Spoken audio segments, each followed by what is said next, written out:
بسم اللہ الرحمن الرحیم۔ السلام علیکم۔ آپ دیکھ رہے ہیں اسٹارٹ ایئر 1۔ دوستو، آج ہم آپ کے ساتھ شیئر کریں گے وظیفہ نور۔ وظیفہ نور کیا ہے؟ وظیفہ نور ہے سورۃ الکہف۔ جو شخص جمعہ والے دن سورہ کہف پڑھے، اللہ تعالیٰ اس کے لیے نور پیدا کر دیتا ہے۔ تو وہ نور کس طرح کا ہوتا ہے، کیسے ہوتا ہے؟ احادیث مبارکہ کے اندر اس کی بہت زیادہ فضیلت آئی ہے جمعہ والے دن سورہ کہف پڑھنے کی۔ تو جو شخص بھی پڑھتا ہے تو اللہ تعالیٰ اس کو نور عطا کرتا ہے۔ تو اس حوالے سے جو احادیث مبارکہ ہیں وہ بھی آپ کے سامنے رکھتے ہیں۔ سورہ کہف پارہ نمبر 15 کے اندر موجود ہے۔ تو اس کو پڑھنے میں تقریباً 20 منٹ لگ جاتے ہوں گے زیادہ سے زیادہ، تو بہت آسان ہے۔ تو سب دوستوں کو میں یہ کہوں گا کہ یہ ہر جمعہ کے دن سورہ کہف کی جو تلاوت ہے یہ ضرور کیا کریں۔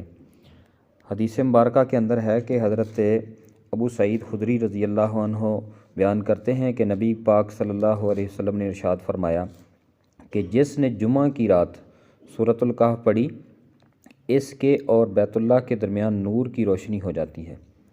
حضرت ابو سعید خدری رضی اللہ عنہ سے روایت ہے، فرمایا کہ جس شخص نے جمعہ کے دن سورہ کہف پڑھی، اس کے لیے 2 جمعوں کے درمیان نور روشن ہو جاتا ہے۔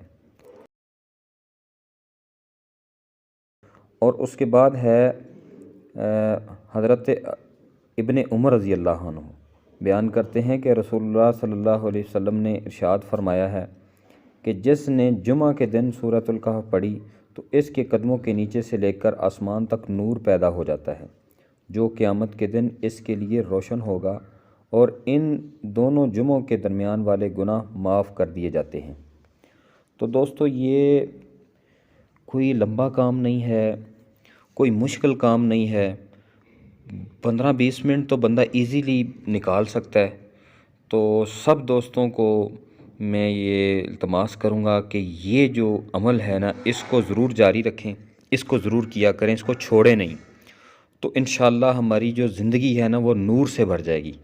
اللہ تعالی ہم سب کو عمل کرنے کی توفیق عطا فرمائے۔ دوستو، اگر ہماری ویڈیو آپ کو اچھی لگی تو اس کو لائک کریں، شیئر کریں اور ہمارے چینل کو سبسکرائب کریں۔